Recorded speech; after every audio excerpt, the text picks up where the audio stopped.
Hello, I'm David Cassidy with the market summary for the week ending Friday the 10th of July.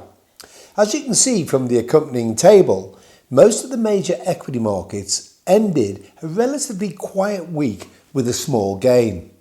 Now this is impressive given the backdrop of increased tension between the US and China and the rise in coronavirus cases in America, which is the world's largest economy, which obviously has the potential to slow the economic recovery from a V-shape to a Nike swoosh. In other words, still a strong recovery, just slightly slower.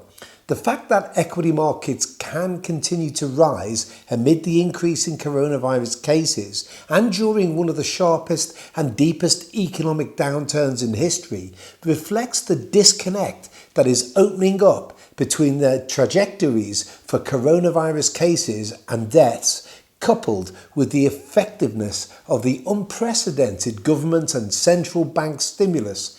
Additionally, we have had some positive test results from the potential new drug remdesivir.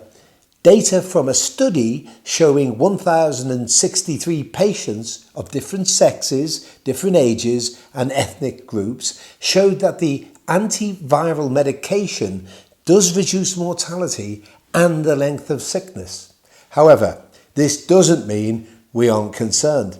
The return to normal is likely to be bumpy, and taking 2 steps forward and 1 step back is unfortunately something we're now going to have to live with over the coming weeks and months. Consequently, as we've previously explained, we like to invest with your long-term interests in mind by focusing on risk management and capital preservation, as we believe that this is just as important as investment performance and returns. Although the path of least resistance for equity markets is currently up, we aren't oblivious to the current economic and political risks, and as such, we're maintaining a defensive stance by holding a slightly higher than normal level of cash, which includes liquidity funds. The main economic data release during last week was Thursday, the 9th of July, weekly US jobless claims, which showed both the initial and the continuing claims continue to decline, which is positive news. We have a much busier week in this week ahead. Both the European Central Bank and Bank of Canada have monetary policy meetings. Other highlights include UK CPI inflation, GDP for May and employment data, the unemployment rate and weekly earnings.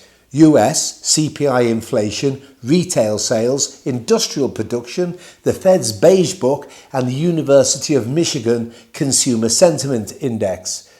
In Europe, Eurozone industrial production and Chinese retail sales and industrial production. However, the data releases that are most likely to impact equity market direction this week are the US Empire State Manufacturing Survey on Wednesday the 15th, followed the day after by Chinese Q2 GDP and the US weekly jobless data, both on Thursday the 16th of July.